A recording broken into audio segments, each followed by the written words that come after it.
Welcome everyone, my name is Comet and today I have another gameplay for you here in Call of Duty, and this time I am in Team Deathmatch on Afghan, and this really brings back a lot of memories because look at this, nothing!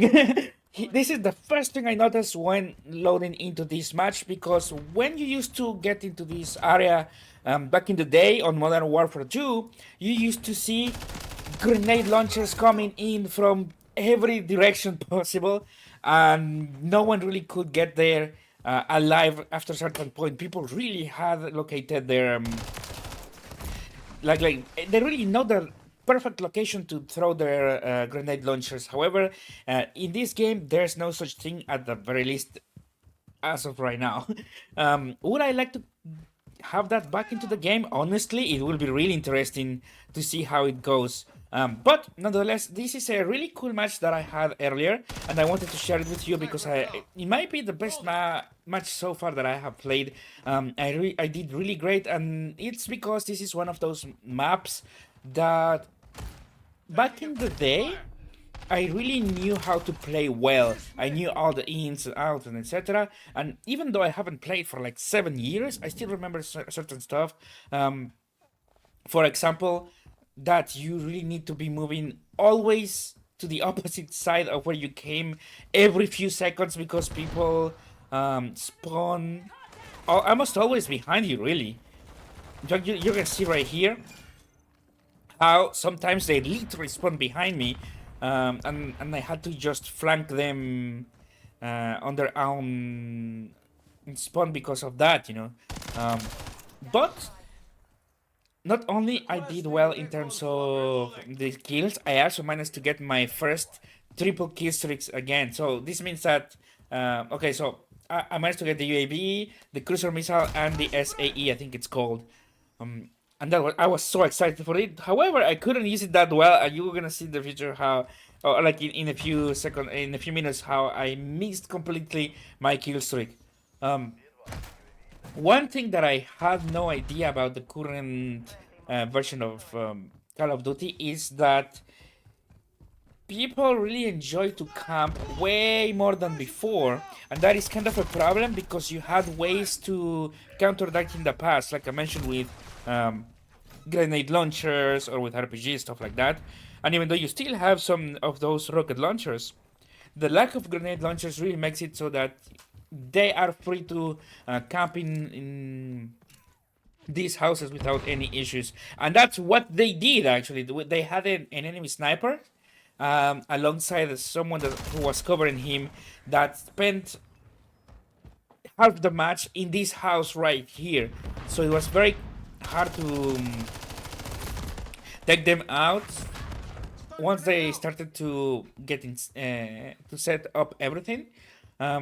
But I managed to get a lot of kills on the outside as well, on this area right here where I am. This is the area where a lot of people tend to I don't know why, but they don't tend to prioritize that much, even though it's a really good area because you have access to several spots of the map.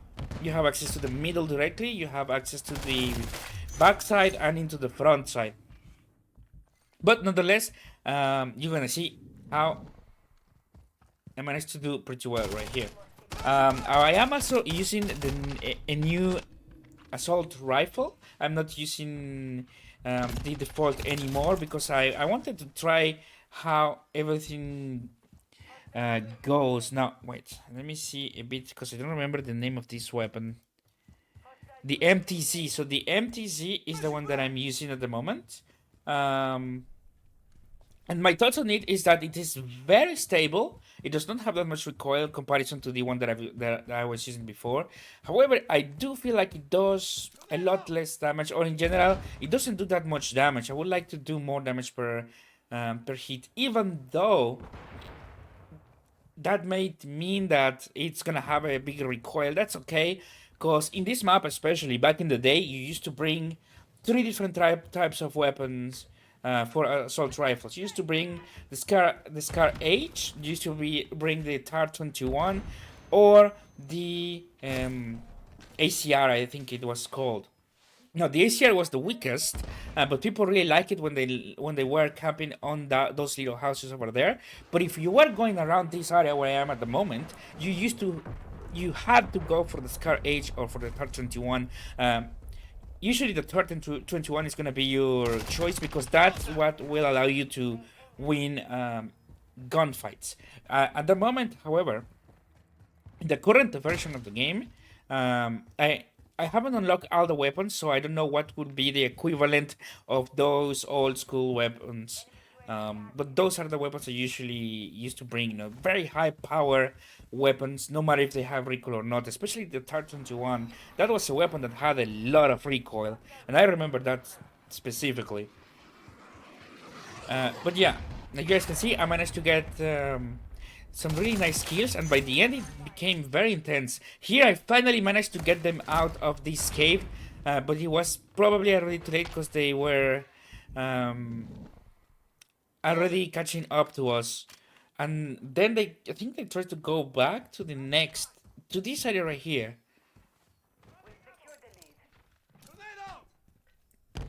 I think it was this area. Yeah, this is where they really wanted to camp, and the sniper was really annoying. In fact, I did manage to find him on the outside, like you guys can see. Reloading. But overall, that wasn't that much of a problem when it came down to getting the kill streak or everything. What really was a problem was when it came down to winning.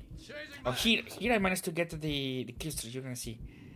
Managed to do a really cool flank, going through this area on top of the rocks.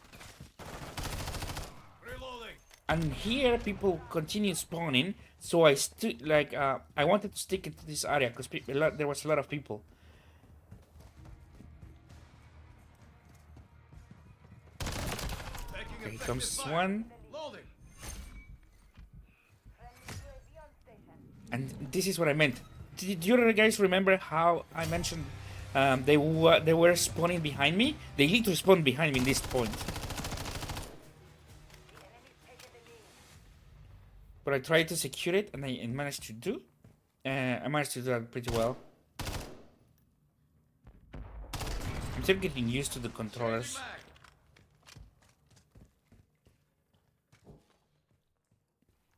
And here, because I was covering both sides, my teammates managed to get the ones that were on the outside. And I managed to get this one. And with this, I think, right after, they spawned behind me again. And I managed to get a few kills, and then I managed to get the both kill streaks almost at the same time. Yes, it was really good. Look at that. Cruiser missile, and then the next one. This was really nice, man. However, here I messed up because I was like, how do I use this? At first I thought this was the Predator or the cruiser missile, but then I realized that it was not. So it was already a wasted kill streak, but this one was pretty good. That you guys can see. I think I managed to get one kill, and it wasn't one of the people who tried to camp on that side, because I managed to find him again in the future, so he was really trying to camp. Reloading. Now for the playstyles in Afghan, I know that you can go for sniper or a more defensive style if you manage to defend the houses really well. Otherwise, you need to go and run on these corridors. And in the middle part of the map, because that's where most people get in, and that's how you really can get the most out of the match as well. For the weapon, though, I will say that I do not like it that much because it does lack a bit of damage. I wanted something. I enjoy dealing more damage, even if it has more recoil, because you can learn how to control a recoil, but you really cannot compensate for a weapon with low damage. You can always compensate for the recoil or for anything that really concerns controlling the weapon. But when it comes down to the damage, you cannot control it. So in the future, I might change it because I'm not liking it at all. But like you guys can see, I managed to get a really nice amount, a really nice triple kill right here. And I tried my best to go and get the extra kills, but they were camping here. Look at that. I couldn't do much there, and that was the last kill. But yeah, I couldn't do much over there. Like I mentioned, this was over because these people tried. Oh, these people had a very look. They had a really good setup right here, and I couldn't do much. When there's more than one people just waiting for you in that case. But check this. Wait.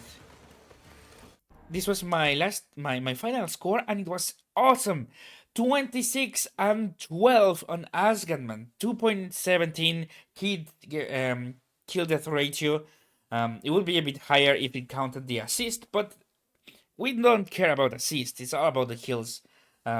This was a really good match, especially that because I haven't played for a long time.